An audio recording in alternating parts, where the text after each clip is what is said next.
이대로면 서울 집값 또 발칵. 결국 파격 결단 내린다. 무슨 말일까요? 일단 여러분 이 지표부터 먼저 한번 보시죠. 서울 아파트 매매 수급 지수입니다. 2024년 7월 8일을 보세요. 결국 100을 넘었습니다. 100.4예요. 매매 수급 지수가 100을 넘어섰다. 이 말은 사고자 하는 사람들이 많다는 뜻이에요. 팔려는 사람보다 살려는 사람들이 더 많다. 반대로 말하면 공급보다 수요가 더 많다. 이런 뜻인가요? 이런 경우 어떤 일이 생기죠? 집값이 올라가죠. 수요가 더 많아지면 당연히 집값이 올라갑니다.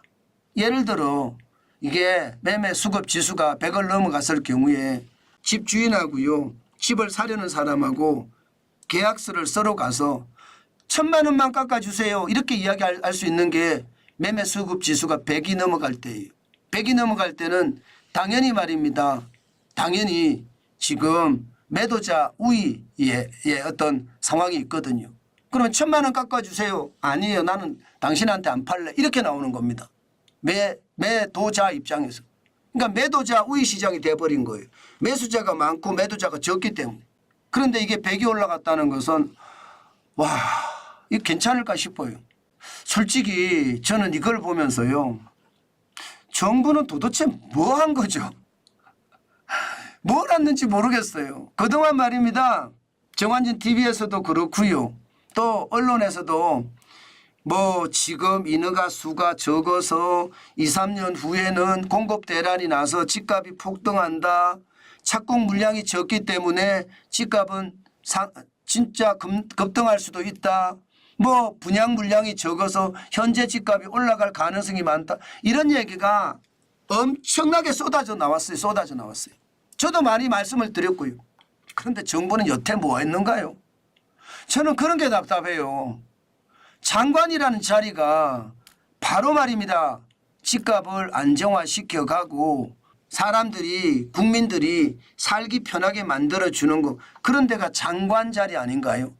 그런데 이 장관이라는 사람들이 도대체 장관 역할을 하는지 모르겠습니다.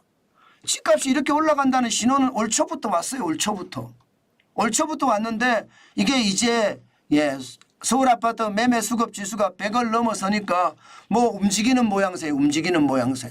제가 여러분 지금 결국 파격 결단 내린다고 했잖아요. 결국은 파격 결단을 내릴 수밖에 없을 겁니다. 무슨 얘기냐? 이 정도면 정부의 부동산 대책이 나와야 됩니다. 그동안 윤석열 정부의 부동산 대책은 제대로 된 게 한 번도 안 나왔거든요. 이제는 나와야 돼. 계속 공급한다는 이야기는 계속했지만 이제는 집값 대책이 나와야 된다니까요. 게다가 집값 대책도 완전히 파격적인 결단이 내리지 않으면 안 된다. 저는 그런 생각을 해봅니다. 왜? 지금 보세요. 매물이 줄어들고 있어요. 좀 겁나요. 7월 17일 현재 서울 아파트 매물을 보면 8만 1,167건입니다. 4월 11일까지만 하더라도 8만 2,292건이었거든요. 물론 뭐 줄어드는 게 그렇게 크지는 않습니다. 그러나 4월 4일 10만 2,085건에 비하면 지금 서울 아파트 매매도 많이 거둬들이고 있죠. 이거는요. 아직까지 많이 뭐 엄청나게는 아닙니다. 연초 대비하면 9.8%가 늘은 건 사실이지만 분위기가 뭔가 싸합니다. 지난주만 하더라도 서울 아파트 매물이 8만 2천대였거든요. 그런데 8만 1,000대로 떨어졌습니다. 이게 매물을 거둬들이는 사태가 벌어진다는 이야기가 되는 거잖아요. 게다가 거래도 지금 6월에요. 지금 현재까지는 6,177건입니다. 아마 7,000건이 넘어갈 거라고 예상합니다. 그러면 역대 평균치가 6,040건인데 지금 계속 넘어간다는 거죠. 이렇게 되니까 이제 대책을 발표하겠다. 그래서 파격 결단을 하겠다. 이렇게 이야기하는데 파격 결단이라는 게 결국 말입니다. 공급 확대하겠다. 규제 완화하겠다. 이게 다예요. 그중에 규제 완화하겠다는 분양가 상한제 규제를 완화한다. 이게 파격 결단 중에 하나일지도 모릅니다. 아마 그렇게 되면 자칫 잘못하면 분양가 상한제 규제를 완화한다. 이거 쉽지 않아요. 자칫 잘못하면 이게 또 집값을 더 올릴 수도 있어요. 공급이 많을 때는 그렇지 않을 수도 있는데요. 공급이 적을 때는 분양가 상한제 이거 폐지하면, 폐지는 안 하겠지만 규제를 완화하면 오히려 집값을 올릴 수도 있습니다. 또 여기에다 수도권에 6만 가구 더 짓는다고 합니다. 신규 2만 가구에 3만 7천 가구를 더 추가한다고 해요. 아직까지 발표는 안 됐습니다. 아마 발표하겠죠. 윤석열 정부 처음으로 집값이 올라서 부동산 대책을 세우는 것 이제 곧 나올 것 같습니다. 참 안타깝죠. 그런데 제가 봐서는 여러분, 패닉 바잉을 잠재우긴 쉽지 않습니다. 패닉 바잉이라는 게 왜 생길까요? 우리는 이거 먼저 원천적으로 생각해 봐야 됩니다. 이것은요, 제가 보기에는 정책의 불신에서 오는 겁니다. 지금 윤석열 정부에 대한 부동산 정책에 대한 불신이 굉장히 크다는 뜻이에요. 이런 불신이 쌓여서 패닉 바잉으로 연결되거든요. 문재인 정부 때도 그랬잖아요. 규제, 규제, 규제. 문제없다, 문제없다, 문제없다.